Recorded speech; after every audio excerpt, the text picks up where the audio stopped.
Coming up next on This Week in Computer Hardware, the HD7950 Boost, NVIDIA's GeForce GTX660 Ti and GTX670 are reviewed. We've got balanced upgrades, what to do with stuttering hard drives, and will that $200 Surface leave Microsoft all by its lonesome? All that and more coming up next on Twitch. Netcasts you love. From people you trust. This is TWiT. Bandwidth for Twitch is provided by Cachefly at CACHEFLY.com.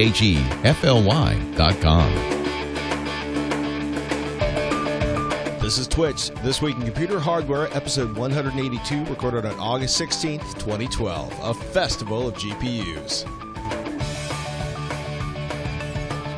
Welcome to Twitch, This Week in Computer Hardware, the show where we try to bring you the most exciting and important news in computer hardware each and every week on the TWiT network. I'm Patrick Norton, joined as always by the man, the myth, the benchmarking fool himself, who's barely been home this week. He's been doing so much GPU testing. Ryan, how are you, sir? Is this not home? No, that's not. Am I not? Look around you. Do you see? There's no bed. Do you see your spouse? The answer to the two no, you're not at home, dude. You're in the office. How long have you been in the office for, dude? It's been a long time today. We had a big product launch this morning, and then we did a live review. Somebody from NVIDIA, Tom Peterson from NVIDIA, stopped by, and we did a hour and a half to 2 hour live event here for that as well. And then just had enough time to eat dinner, start collecting all these videos, start editing all this stuff, posting it, and then running in and creating some show notes for This Week in Computer Hardware, and ready to rock and roll this stuff. Speaking of rocking and rolling, how fares the AMD Radeon HD7950 3GB boost in your... Is it a rocker, a roller, or is it something we should all just stare at and wait while it fades? So this is interesting. This is a GPU heavy day in the hardware, by the way. If you haven't checked out the full lineup, Patrick, in the show notes, it turned out to be a GPU heavy week for us. The 7950 with boost has an interesting kind of controversy going around it. This is, and I'll be curious to get your kind of perspective in it if you haven't been privy to the discussion. The 7950 is a card that's been out for quite a while. I think since December or January, right? So it's been out a good length of time. We saw the release of the 7970 gigahertz edition 2 months ago, a month and a half ago, something like that, and that was the first product from AMD that integrated their iteration of boost technology, the ability to kind of go over a base clock on a GPU, right? NVIDIA was the first to do it. AMD introduced it with the gigahertz edition in a kind of more simplified version, but it was there. Mm-hmm. But it was a completely new card. So what's interesting about this for the 7950, rather than create a whole new SKU, they didn't send out new cards. They sent reviewers and people in the media a BIOS that would allow you to upgrade your existing reference 7950 cards that they had already sent to people to cards that would support the new boost functionality. It basically did two things to your specs. It raised the base clock from 800 to 850 megahertz, and it allowed the GPU to boost up to 925 megahertz. It also increased the memory frequency a little bit too.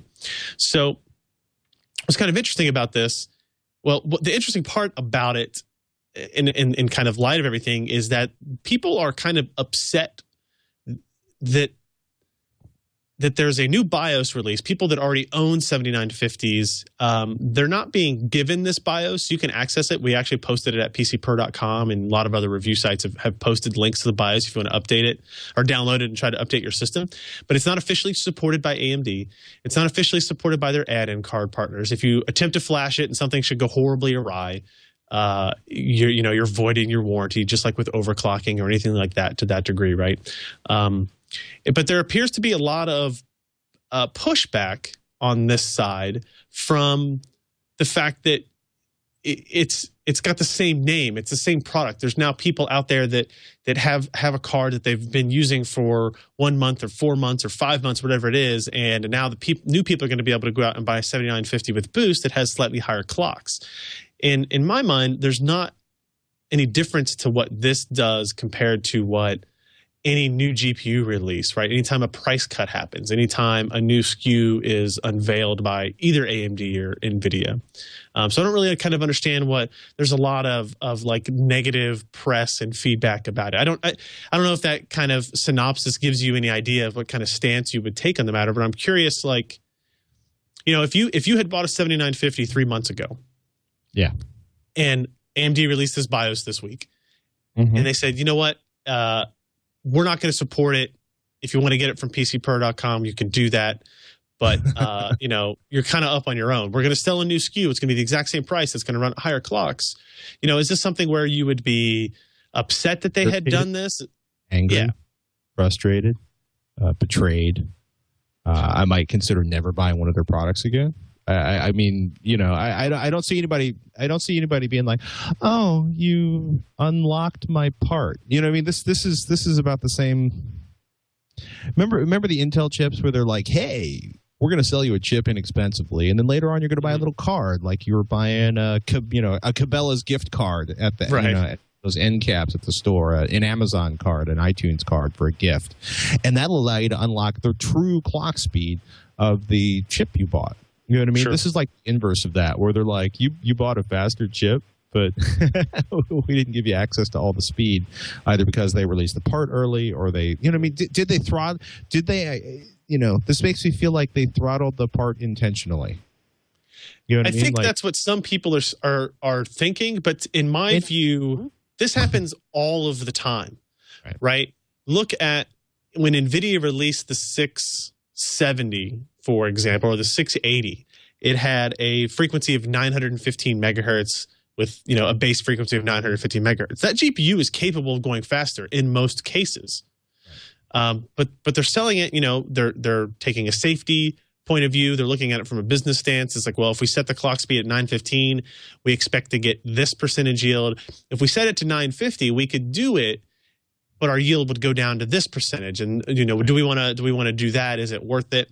Especially consider when the 7950 was released, there was like no competition. AMD, the 7970 and the 7950 came out, and they were the dominant cards in the market for 3 or 4 months, right? They were the new players in the field. They didn't have anything to really pressure them to increase their performance or increase their value very dramatically. NVIDIA was kind of depending on previous generation components for a while still.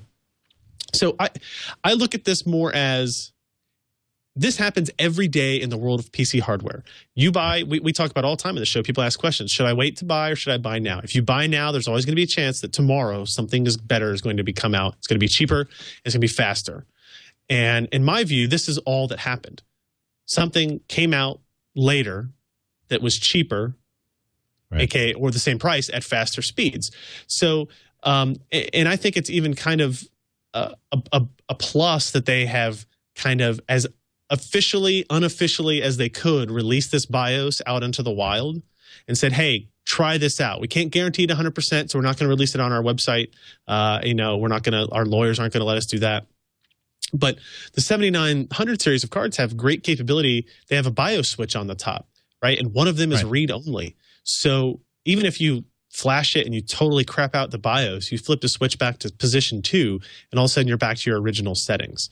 So I almost consider this as like, hey, we are releasing a new SKU, but we're gonna as covertly as possible, as under the table as possible, like kind of leave you the option to see if you want to upgrade it.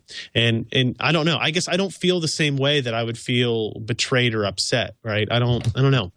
It seems like this has happened so many times. Yeah, I mean, on one hand, I get exactly what you're saying. I think if they'd made it a more just, I feel like if it didn't sound so similar in terms of the naming structure, maybe. If they had called it the 7960, would that have changed things? Boom! That's a new part. That's new SKU. Yeah. I don't feel like I've been undercut on the part I already bought. But the 7950 with more oomph. I mean, yeah, on one hand, I get it, right? It's months later. It's a faster part. You know what I mean? Life has been sorted. Get used to it. On one hand, I completely grok that, but on the other hand, I'm like, really? Yeah. I agree with you. I would feel the same if they had released the 7960. Like it's like it's just another part. They're doing the exact same thing. It's all reactive to what NVIDIA is doing, and I totally get that side of things. I guess I didn't get, there were a lot of people that were saying, there was one particular article that I read, there's an editorial on it that said this was the lowest the hardware industry had ever been. And I was just like, not even close. I was like, how is that even remotely possible? Like this guy has just started this job 6 months ago. Yeah, I mean, having been offered once $500,000 under the table for an early copy of a benchmark from Ziff Davis, believe me, this is not even remotely close to being that. Exactly. It's regardless of the controversy, I will tell you that the boost you get from the 7950 Boost Edition, or whatever you want to call it, is like on the order of 5 to 7%. It's not a huge jump. Right. So basically what you're saying is if you have a 7950, find the firmware, run it on your card. If it doesn't work, flip the switch, get your original BIOS back. If it does work, you're getting a tiny boost, something that will barely be detectable in actual real-time gameplay. And nobody should get bent out of shape, least of all me, because I don't own a 7950. And just enjoy it, people. Enjoy the free gift from AMD that they're not going to give you directly because they want you to work for it, because if it doesn't work for you, they don't want you to be really angry at them. This is don't call them. I apologize for my previous irritation with AMD, and I wish. I'm not trying to be an advocate for any particular stance necessarily. I just didn't understand kind of the view. Like, I guess if you spend $450 of your own money. So remember, the 7950 came out at $450. Now you could buy it for $350. Right? Are you mad then? Yes. Absolutely. That's why I wait as long as possible before buying hardware. No, but you expect it. I think that the irritation is like, wait a minute. That card has the same number as the card I paid $500 for several months ago, and they're getting a boost for free. WTF AMD. WTF. I don't know what that means. WDTF. It's a family podcast. We should tackle what to say. Seriously though, I understand why people get angry, because look, there's nothing more irritating than buying something and seeing the price drop. And that's just the industry. But buying something and seeing the price drop and finding out the people buying it now get a little bit more. Yeah. I can understand. It's the gaming community. How many thoughtful, kind, rational gamers really tweet and text and post are out there? Loudest, yeah. No, there's a lot of them out there. They just tend not to be the ones that have the 4,000 screeds of anger. They're not on our comment threads going, this is totally acceptable. I guess. You people don't understand what an unbelievably nice thing AMD has done. You insert name of reprehensible phrase here. NVIDIA GeForce GTX 660 Ti review day. You have been waiting eagerly for this card, sir. Are you thrilled? Are you excited? Was it difficult to pick up? The whole speed up your by 3x thing. Very exciting. Yeah, so this was an interesting product. A lot of people have been expecting this. They based on the naming structure, they just knew that this part was going to be coming out. What's interesting is that the specifications for the 660 Ti are almost identical to the 670. The 670 is 1,344 shader processors, 915 megahertz core clock, 2 gigs of memory running at 6 gigabits per second. That all stays the same for the 660 Ti. It's got same shaders, same clock speed, same memory capacity, same memory. The only major difference is the memory bus goes from 256 bits to 192 bits. And you might think, well, at least I thought kind of before I actually got to test everything, I was like, this should actually perform really closely to the 670. Well, as it turns out, that's not exactly the case. The performance delta between the 660 Ti and the 670 is about 15 to 20%. Huh. A sizable jump. Not in every game, but in a lot of games. And the reason is the available memory bandwidth actually gets dropped quite a bit. You're going from 194 gigabytes per second to 144 gigabytes per second of memory bandwidth. So a 35% drop in your memory bandwidth. So that's where that performance delta comes from, right? Is your, texture-based gaming, when you get into higher resolutions, that's when you're going to start to see these kind of performance differences. It also has a $299 price tag, which puts it $100 less than the 670. So NVIDIA's current lineup of cards that I think are decent in the 600 series is the 680 at $499, 670 at $399 and the 660 Ti at $299. Now you're starting to get down into the price points where a lot more people are going to be comfortable spending money on graphics cards. And it's still a great performer. It goes right up against two cards from AMD, the 7870 and the 7950. The 7870 is about $20 less, and the 7950 is $50 more. So it kind of fits right in between that. In my testing, the 660 Ti performs almost as well as the 7950. It wins a couple of places. It loses a couple of places. I would kind of consider it a tie. The general consensus is at 1080p resolutions or below, the 660 Ti is a little bit faster. Above that, if you're gaming at 2560 by 1440, you got one of those 27-inch Korean monitors or Eyefinity stuff, Eyefinity or NVIDIA Surround. The 7950 is a little bit faster. And that gets down to it has higher memory bandwidth. It has 3 gigs of memory instead of 2 gigs of memory. So my kind of rule of thumb at this point is if you're gaming at 1080p or lower, the 660 Ti is a better option because not only is it getting you almost the same or slightly, just barely better performance, it's $50 less. And if you're gaming above that, you either want to look at the 7950 or the GTX670 for those performance metrics or for those performance reasons. 660 Ti selling for what, $320 on Amazon? It looks like 300 to Newegg has quite a bit of them, quite a few of them for $299 or $309. Okay. And another kind of. Go ahead. I was going to say, it looks like EVGA is cheaper than Gigabyte or MSI on that part. Yeah, I think you'll find that EVGA, Galaxy, MSI, I think they each have like 2, one stock, one overclocked type of setting. One of the other kind of value benefits of this is if anybody has been excited about Borderlands 2 coming out, I think it comes out next month. If you buy the 660 Ti, one of these approved vendors like Newegg and Tiger Direct and those guys, where most of the people will, you actually get a copy of Borderlands 2 free. So that's like a $50 bonus. You know, if this was a game you were interested in, you were probably going to pick up anyway.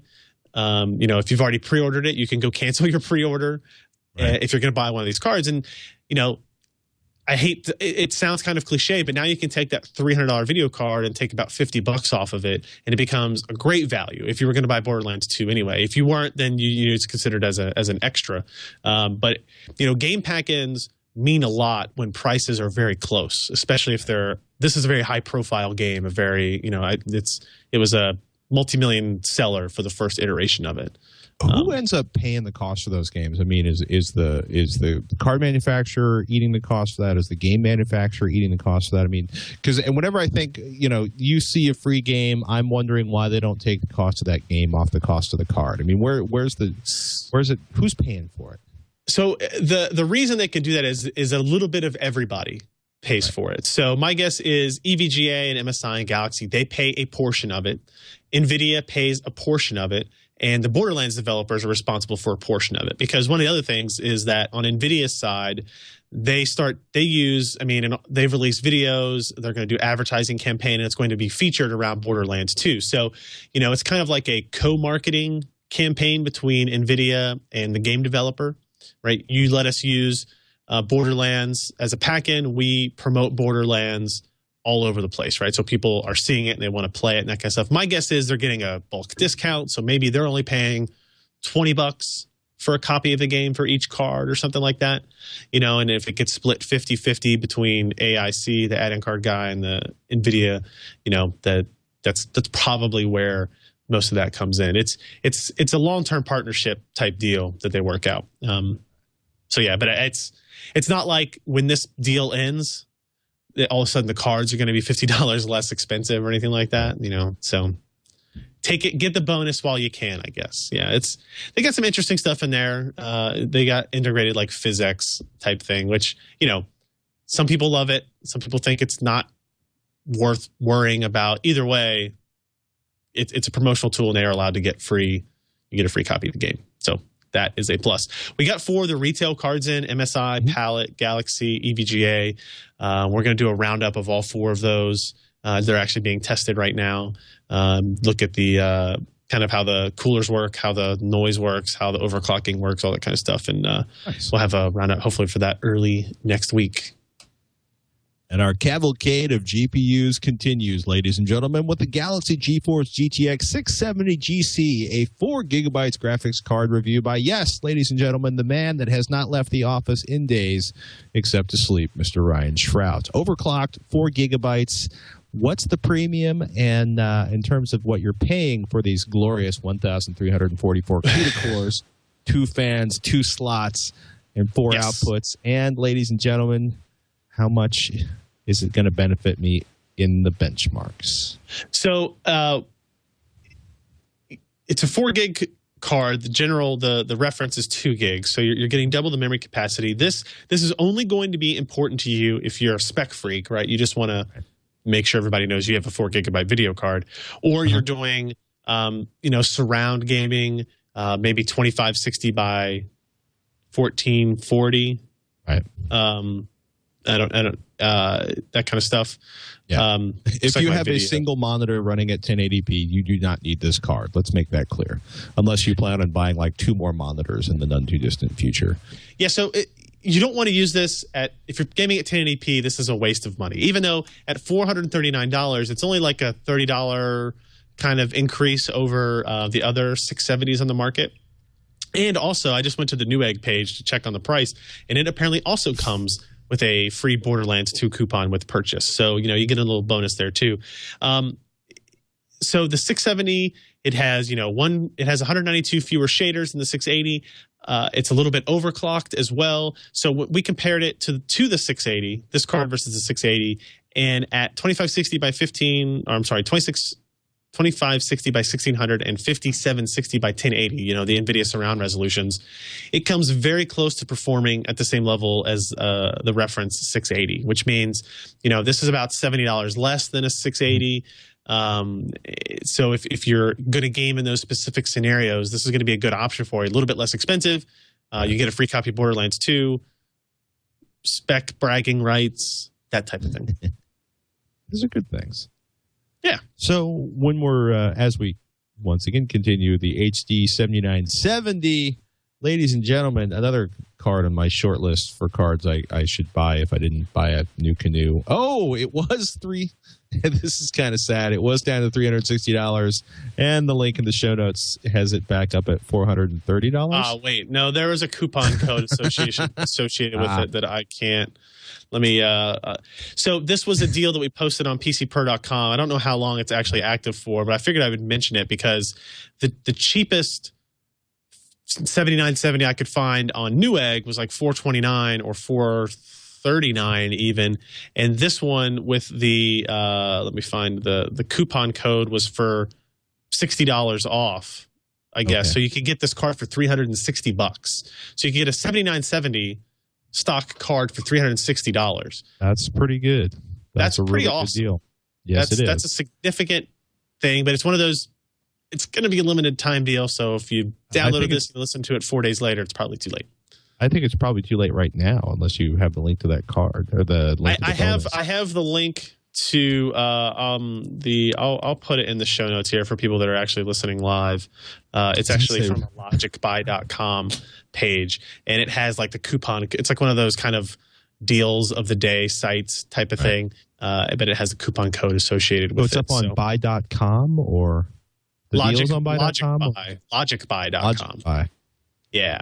Yeah, so I put somebody in there posted it too, and it's a good deal. It's one of those, like when we see the big sales on the SSDs that I typically will tweet out. It's like, hey, if you're looking for one, today's a good day to get one for 60 cents per gig type of thing. Same deal with this. I don't expect those prices to stick, but it lets you know. It's kind of indicative of the volatility of the GPU market right now because so many things are coming out, so many things are changing prices, that if you just pause a little bit, maybe you were kind of holding off. Maybe you're like, man, the 660 Ti looks good, but man, I can get a 7970 for $360 sold, that type of thing. So I'm sitting here, I'm like, I'm on. You've completely lost me now because I'm on logicbuy.com.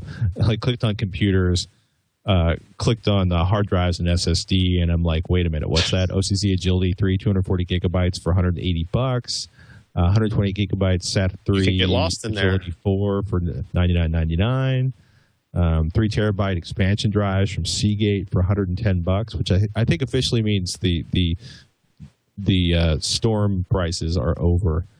Yeah, sounds Intel that way, 330 series, 120 gigabyte SATA SSD for $99.97. Oh, Daddy's going shopping. My wife is going to be so pissed at you by the time I'm done with this. 180 gigabyte Intel 330. Yeah, like she can't find you on the internet. In any case, for those of you like me who did not know about logicbuy.com, you might want to go take a look. I'm a little afraid to find out if they have a monitors section, because maybe they'll have a discount on a Cat Leap. So, in any case, if they do, Microsoft, let me know that for sure. I will let you know. Microsoft Surface, the rumor is the price for it is going to be $200. And I think it's going to be really interesting to see what's going on. So $200 is the new black when it comes to pricing on tablets. The theory seems to be that the iPad kind of has the high end, and the Kindle Fire, obviously, a radical success. We've seen the Galaxy 7. There have been so many tablets in the last month. Nexus 7? Brain damage. Nexus 7, thank you. There you go. From basically Google's Nexus 7. And now the Microsoft Surface. I think it's going to be really interesting to watch PC vendors react to Microsoft selling the Surface tablets, especially if they do release at $200. I think, one, it'll be good for Windows tablets and the ARM platform on Windows, or Windows on ARM. But I think it's going to be really interesting to watch how Microsoft's traditional hardware partners react to that. Right. And man, it's going to be really interesting. Great price. Hope there's a lot of applications out there. If you're thinking about buying an inexpensive tablet this fall, and I haven't even mentioned, right, the rumors that there's going to be a 7-inch iPad are getting hotter and thicker and heavier, along with the iPhone 5 rumors. We'll probably find more about that September 12th. The rumored shipping date on the iPhone 5, if you're thinking about buying a phone, is mid-October, mid to late October, October 25th or something, right around Windows 8 launch. It's going to be really interesting to see what happens with tablets between now and Christmas, and if anybody has a real breakaway. Obviously, the Amazon bringing their ecosystem in, Google trying to control its ecosystem with Google Play. And when I say ecosystem, like all of the stuff you want to buy or play or watch on the tablet, man, it's going to be interesting to see. Do you really think this is possible? The Surface for $200? Yeah. From a reality-based, I build hardware for a living standpoint, or from do you think they'll do it? Do you think they'll actually do that? I was going to say, I said no. And then Ken over here said, well, the Nexus 7 has fairly similar hardware. It's not as good a screen. It's not as big a screen, but it has the same processor in it. It's a tablet. It has, NAND flash in it. Maybe the Microsoft Surface would have a little bit more. And it sells for $200. If it's not, I would not entirely. I believe it'll come out at. I wouldn't be surprised if it came out at $200. I don't know if that would be the smartest move on Microsoft. I think it would piss off so many people. I think it would really. I think all of Microsoft's partners would start really taking a strong look at whether or not they could encourage their customer base to use Linux instead of Windows, just out of spite. Yep. But yeah, I mean, Jeremy Hellstrom wrote up the article up at PCPer.com, and it's a really. The Surface is a really nice, looking piece of hardware. The people I've known who have had their 30 seconds hands-on with it say it feels great. And usually feeling great means it's relatively expensive to build. The register's been all over that the rumors that it's going to be $199. Maybe it'll be $199 bundled with phone service, right? Maybe it's only part of the story, but I guess they could be subsidized that way. Yeah. Well, Here's the note. The register.co.uk, the article is called $199 Surface Tablets. It's listed from that PC Per article.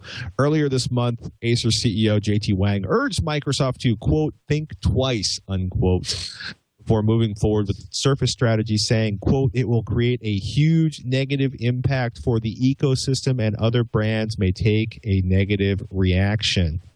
Don't steal our money. Yeah, curiously enough, Wang specifically mentioned the $199 price point in comments to Digitimes, saying that compared to a $499 to $599 sale price, launching the Surface at $199 would have a, quote, rather significant, unquote, negative impact on other vendors' product lines. It's Neil McAllister.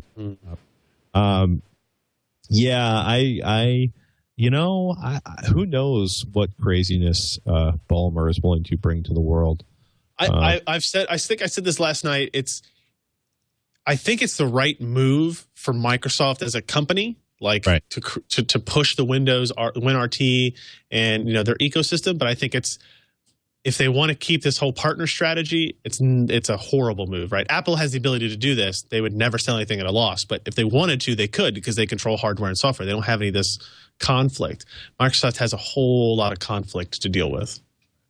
Yeah, and Microsoft's, with all due respect to the Office platform, something else. So, Windows and Office are the core sources of revenue. Windows bundled on PC, huge percentage of Microsoft's revenue. You know what? I think it's going to be a real interesting fall. And if we're really lucky, there'll be a lot of nice hardware available cheap. And if we're really lucky, $200 sounds great. Email us, ladies and gentlemen. Twich at twit.tv is the email address. If you want to ask a question to Ryan and myself, or you can tweet at us at Shrout or at Patrick Norton, us being all kinds of Web 1.0 and simple our names. We got an email from Jake about music stuttering on a new rig. He says, "Hey guys, love the show.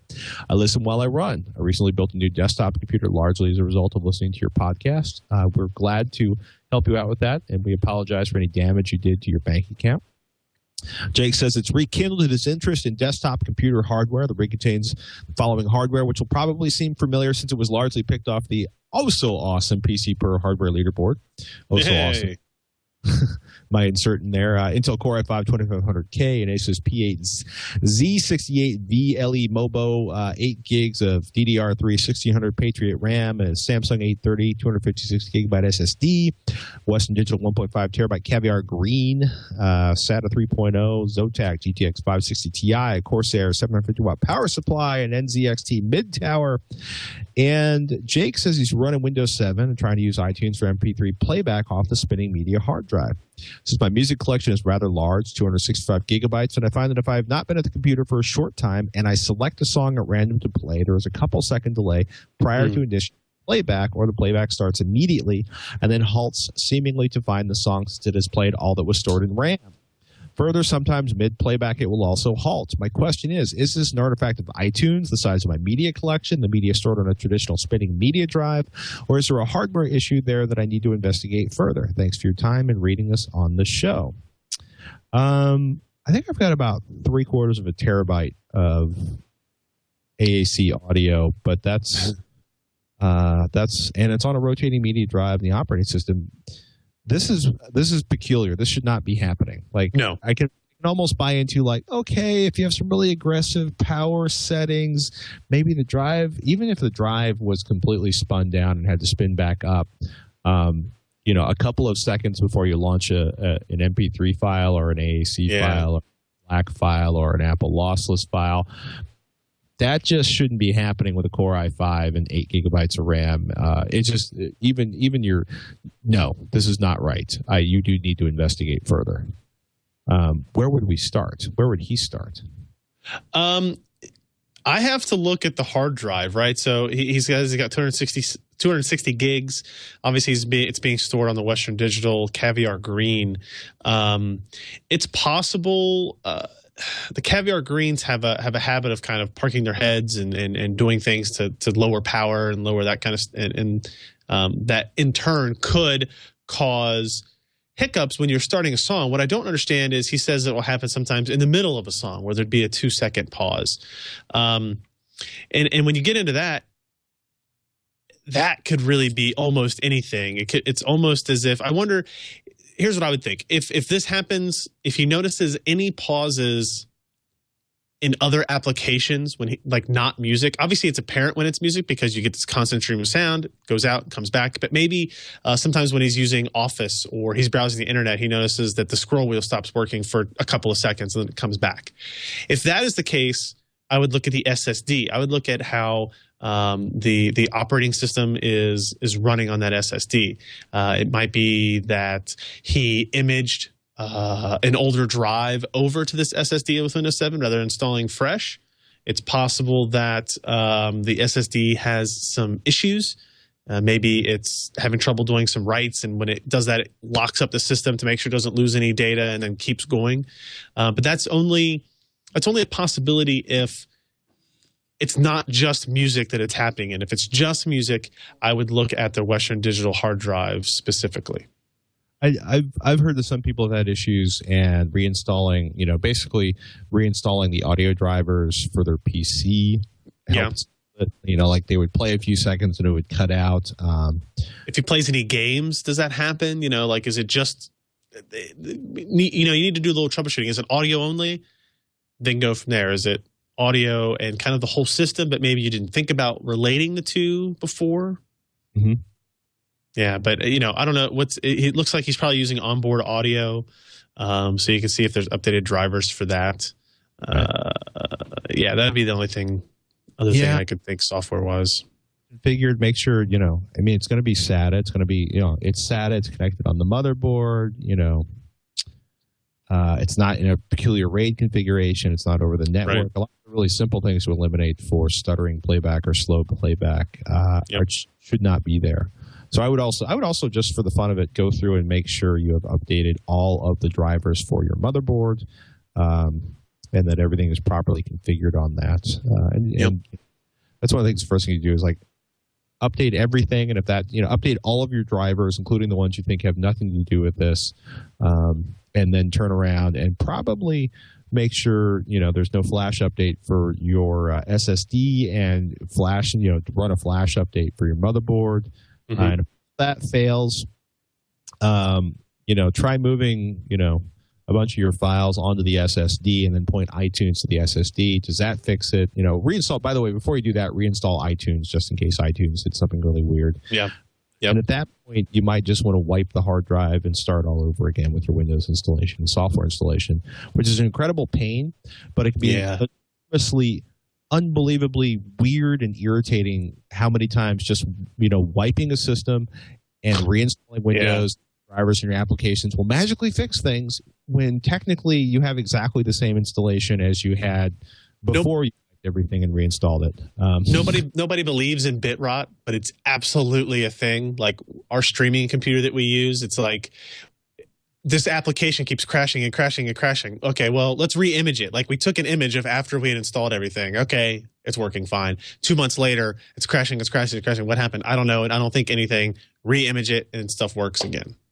It's the most amazing. Yeah, I bit rot ticks me off. And while we're talking bit rot, you may as well go ahead and run defrag that drive just for fun. That would be really fun. Not the SSD, but the hard drive. Yeah, defrag the hard drive because it would be funny if you defrag the hard drive and everything. So before you start, update all of your drivers, defrag the hard drive, reinstall iTunes. And see. Do all those things that people recommended in 1998 for PC troubleshooting too. Isn't that so? Have you tried turning it off and on again? How about an email from Charlie, who he actually sent us an email last week, and apparently the question was kind of worded a little bit differently. He wanted to clarify. He says the summation is if this is the guy that had the AMD 5450. He says, if I keep my old GPU, the AMD Radeon HD7950, and upgrade my CPU, motherboard, and RAM to the mid-level PC hardware leaderboard specs, which was a Core i5-2500K and some other stuff, will I finally be able to play these more modern games like Skyrim, Lego Batman at 1080p? Or do I need to budget for a GPU upgrade as well? I'm trying to remember what his older hardware was. I believe it was like Athlon 2 type stuff, which is older, longer in the tooth, all that kind of stuff. I do think he would have to. I think he should budget for a graphics card in that. I was having a discussion when Tom from NVIDIA was here, a really good debate kind of back and forth about, somebody asked, why is it that a GPU seems to take up more and more and more percentage of the total cost of my PC? And it's because it's the most important part if you're playing games, right? And he's asking specifically about playing Skyrim, Lego Batman 2, not as stressful, obviously, but games going forward as well. The GPU is the most important part. It's the part that's seeing the most change still in the industry. So you're getting a lot of iterations, a lot of performance increases. You don't see that. You don't see performance increases on motherboards. You don't really see it on system memory. You don't really see it on CPUs. I mean, the graphics games. People don't realize that. People are like, oh, the CPU is the most complicated part in my machine. It's actually no. If you're buying a modern GPU, the transistor count in the modern GPU kicks the snot out of the transistor count in a modern CPU. Kepler is 3.5 billion transistors. Billion. And there's, 750 million in a Core i7? I think if we go back to Sandy Bridge, it's under a billion. Yeah. Right. So think about that. There are 3.5 times as many transistors. Sandy Bridge Core i7 has like less than a third of the transistors as one of the latest GPUs. And the graphics on the game is so optimized and so brutal on your CPU. You need to upgrade your CPU and your GPU in lockstep. Or you need to keep them close. You need to keep things balanced in there. Because if you don't, you will fall behind. And the thing is, Charlie, you could upgrade your CPU, motherboard, and RAM to mid-level PC per hardware leaderboard specs, and keep your old GPU. And if the performance is frustrating, then it's time to upgrade the GPU, and you can save your pennies and game with the 5450 for as long as possible. So, just a thought there. One last question before we go. Yeah, sure. Should we talk about Steve? Should you take Steve or Charles? I'm going to look and say, let's go Steve's in order. Charles, we'll get to you next week. Yep. Steve writes, I have a Dell XPS 9100 loaded with dual 37-inch monitors. A big Black Ops fan. I need to know if I can swap an NVIDIA GTX 260 for a $300 NVIDIA GTX 660 Ti. I have a megawatt power supply, so is it as easy as I think? Your thoughts on the card itself and any concerns and advice. Love your show. Longtime fan. Steve in Tucson, Arizona. Thanks. Well, thank you, Steve. I don't know what he means by megawatt power supply. 1,000 watts. So we're thinking kilowatt. Okay. Kilowatt. Gotcha. Big ass might be another alternative. I don't know if that's so. The Dell XPS 9100 is a desktop. I was just kind of looking it up. It's as kind of an improved and updated desktop XPS system as you can buy from Dell, right? And I'm looking at the tech specs. And it's currently saying, does it say anything about the power supply? It's not really going to. It says 525 watts. So, but I don't know what year he has his. I'm going to. Watt power supply. Let's just for fun. Let's assume it's a 500 watt power supply. Okay. Will he be safe? Can he run a 660 Ti and say a Core i5 with a 500 watt power supply? Yeah. I think the power supply recommendation from NVIDIA. Actually, let me double check on that before I put that down. But I think it's only 450 watts, like the recommended power supply for this. And obviously, they're not talking about just the GPU. They're talking about a system based on this GPU. 450 watts recommended power supply. So if he has a 500 watt power supply, and the only thing I would be more particular about anytime you're upgrading one of these OEM systems is, does your power supply have the right connectors on it? Right. And do you have enough space for it? If he's upgrading from a 260, then I assume he has dual slots and he has 6-pin PCI Express power connections. So I think he should be fine. And ironically, this is the exact upgrade that was shown in our live stream when NVIDIA was here. If you go to the front page of that review, we talk about seeing if you go from a 260 to a 660 Ti, you're getting a 3.3x performance increase for graphics. So he is the standard by which they develop these products and these kind of presentations and stuff. It's kind of interesting. You're the standard. Yeah, you are the standard. 400 watt power supply, 500 watts or better. You are gold, Steve. Yeah. There you have it. Do us a favor, if you like the show, tell your friends about it. Email them or send them a link, twit.tv/twitch. They can subscribe to us on iTunes, or if you want to, you can find the links at twit.tv/twitch. Twitch at twit.tv. TWICH, I should point out, twit.tv/TWICH. There is no T in Twitch. The place to find Ryan on the internets is pcper.com. What excitement do you have in store for us at PCPer coming up? More GPU chance? Of course. God, yes. So we have the roundup of the 660 Ti cards that we're finishing up right now. And we also have, what else do we have lined up over there? We've got, the Gigabyte dual Thunderbolt motherboard that we're going to put through its paces as well. We still have quite a bit of Z77 stuff to touch on and review and that kind of stuff. So it will be GPU heavy. From everything I'm hearing, it's going to be a GPU heavy late summer, early fall. So keep subscribing, guys. Techzilla at techzilla.com has been an interesting week because I am in the process of spending a week or doing my best running Debian on a Raspberry Pi as my primary desktop. So we'll as your primary desktop, I'm impressed. Well, I didn't say it was easy, but my primary desktop machine at work, I'm using to attempt to create the show, and I'll talk about more about that on Wednesday next week. Cool. And Tuesday, we have a whole bunch of stuff lined up that should involve actually no full frontal nudity. We will be fully clothed in Tuesday's episode of Techzilla, thankfully. That's a joke. Is that different than your normal episodes? No, we almost always wear clothes. Veronica, Patrick, all wearing clothes. Techzilla is a fully clothed television show. I wasn't sure if I would add another subscription or cancel my existing one to the show if that had turned out to be the case. So continue to wear clothes, but not reliably on the show. No, it's been interesting actually covering some of the security stuff over the past couple of weeks, and we actually had a really interesting conversation on the last episode of Techzilla where somebody emailed in and they're like, "How can I trust? Can I trust iCloud with my data? Who backs up iCloud?" And we opened it up and said, "Look, it doesn't matter if it's Carbonite or CrashPlan or Dropbox or Box.net or iCloud or any one of the 3,200 1,000 other services out there." And we talked about sort of, redundant servers and parity data and, enterprise grade storage and how it's kind of, shouldn't be an issue unless it is. But the funny thing was talking about the 3-2-1 rule of backup. And it amazed me how many people haven't heard the 3-2-1 rule of backing up. And if you haven't and you're worried about losing your data, and you should be, you should head on over to Techzilla to download the last one.